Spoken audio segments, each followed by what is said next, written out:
Hello everyone. We have completed with two chapters. One is life process and one is control and coordination for 10th standard. Now we move ahead with the next chapter from the NCERT, that is how do organisms reproduce. Okay. Now when I talk about the word reproduce, reproduction as a process, if I have to talk about, we all know that it is one of the essential process in the living organism's life. Right? Now if I have to define reproduction, how do I define reproduction? It is the production of new individual from the existing ones of its same kind. Okay, the production of new individual from the existing one of its same kind is termed as reproduction. Okay, meaning giving rise to its same kind of offspring is known as reproduction. Fine. Now meaning if you have to talk about the species, now reproduction is the only process wherein it can continue the species, meaning it maintains the continuity of the species, okay, in a living organism. Now when I have to talk about the types or modes of reproduction, the types of reproduction are as follows. The first one is asexual and the second one is sexual reproduction. We have already learned in the lower classes as well, right? So one is asexual, one is sexual. What is the basic difference between an asexual organism and a sexual organism? Now asexual organisms are the organisms which only reproduces with one parent. It does not require presence of both the parents, whereas sexual reproduction requires presence of both the parents. Correct? Now when I talk about the asexual reproduction, now asexual reproduction, even unicellular and multicellular, both the organisms follow asexual reproductions here. Now what kind of processes that they follow in asexual reproduction in unicellular organisms? For unicellular organisms there are three processes. One is binary fission, second is multiple fission, and the third one is what? Budding. Now when I have to talk about the multicellular organism, it is categorized into 5 different processes. One is fragmentation, one is regeneration, budding again, yes. Next is what? Vegetative propagation, right? Then is spore formation. These are the 5 different processes which occur in a multicellular organisms. Now when I have to talk about the sexual reproduction. Now sexual reproduction, basically they are carried out with 2 main processes. Yes, one is meiosis, that is a type of a cell division, right? Mitosis and meiosis that we have learned. One is meiosis and one is fertilization. We'll go into the detail about the asexual reproduction first and then we move ahead with the sexual reproduction. Now when I talk about asexual reproduction, now asexual reproduction, here the cells are divided mitotically. Now when I say mitotically means what? It is a cell division which helps in the growth and development of an organism, but in a non-reproductive cells, or you can say in a somatic cells. Okay, somatic cells basically are the non-reproductive cells. Fine. Now here the first process that we have to learn is about the binary fission. Now when I say the word binary, binary means what? Bi means giving rise to 2. So an organism, the parent cell will give rise to the 2 daughter cells. That is basically binary fission. Now if I have to go it in the detail, if I have to take an example, here I can give an example of an amoeba. Okay, the amoeba, a unicellular organism. Here the parent cell amoeba divides into 2 daughter cells, meaning it gives rise to 2 daughter cells. Now how does it give rise to 2 daughter cells? With cytokinesis and karyokinesis. When cytokinesis means what? Division of cytoplasm. When I say karyokinesis, it is division of nucleus. So the nucleus and the cytoplasm, as you can see in the diagram, the nucleus and the cytoplasm are getting divided and there are 2 daughter cells which have been formed. Daughter amoeba, right? This is about the binary fission. One more example that I can give of binary fission is what? It is the paramecium. Right? Now when I talk about the second one, that is multiple fission. Here also we can give an example of amoeba here. Now how is the multiple fission happening? Now during unfavorable condition, the outer covering of the amoeba has been removed. What happens? It forms a hard covering, which it secretes a hard covering which is known as cyst. Okay. Now this cyst has a nucleus in them. This nucleus gets divided into multiple nuclei. Now when it gets divided into multiple nuclei, it is also dividing what? The cytoplasm simultaneously, hand in hand, right? So the cytoplasm as well as the nucleus is divided, and what happens? After some time the cell bursts and these nucleus come out of the cell and that forms a daughter nucleus. Okay, this is how the multiple fission happens.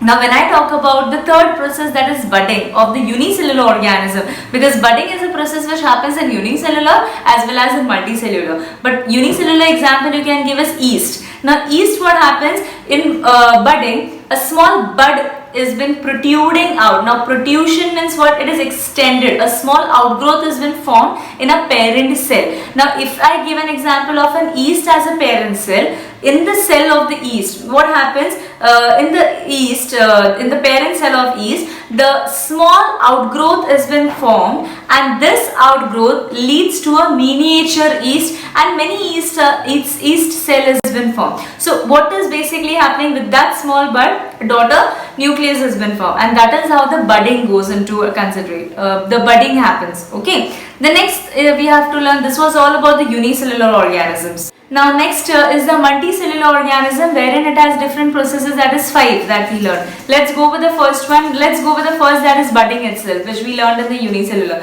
It is same. The process is same, only we have to take a different example for the budding. Here you can give an example of a hydra. Now the parent cell hydra, it gives rise to a small bud, a small outgrowth. This small outgrowth will give rise to what? A miniature hydra. Okay, and then it gets detached from its parent cell after it is well fed, meaning proper nutrients has been given from the parent to the daughter nucleus, and that is how from the parent cell the daughter cell has been detached. This is how the budding happens for the multicellular organism. Now when I talk about the next process, that is vegetative propagation. Now vegetative propagation itself says what? It happens in the vegetative parts of the plant. Now vegetative parts of the plant means what? This is stem, root, leaf. Now if I have to give an example of a leaf, okay, now leaf you can give an example of a bryophyllum. What happens in that leaf margin? A small another leaf has been formed. So that is a part of what? The leaf. So that is vegetative propagation, meaning from a leaf another leaf has been formed, right? And another example that you can give is about what? The potato, the ice of the potato that we say. Ice means what? The buds of the potato. From that also a new plant can grow. Okay, this is two examples of vegetative propagation. Now when I have to talk about the next process, that is fragmentation, here you can give an example of Spirogyra. When water and nutrients are available, Spirogyra grow and multiply rapidly. Okay, the filament of Spirogyra undergo fragmentation, resulting in numerous filaments. Now each fragment grows and develops into mature filaments. Okay, this was about the fragmentation. The next is what? Regeneration. Here you can give an example of planaria, an organism, the name is planaria. Now here it can reconstruct the entire body from an isolated body.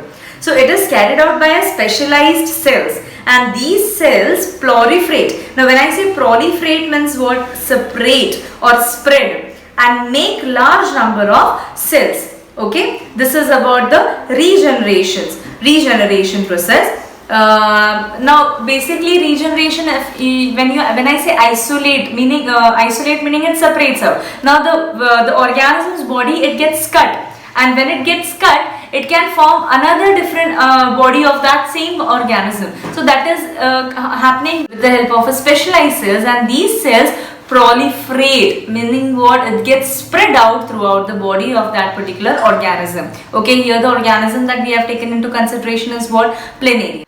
The next process that we have to learn is about spore formation, wherein you can give an example of a bread mold.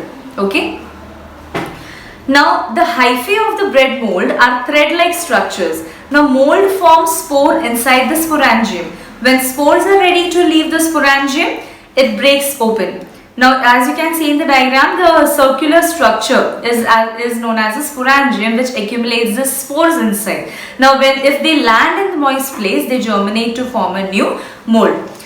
So this was all about the asexual reproduction, wherein we studied about the unicellular organism as well as the multicellular organism. I repeat, in unicellular organism, which processes that we have studied? First one, binary fission; second, multiple fission; third, budding. Now when I talk about the multicellular organism, which in all processes we learned about budding, fragmentation, regeneration, spore formation and vegetative propagation. Fine. So please go through it properly. learn thoroughly. Thank you so much.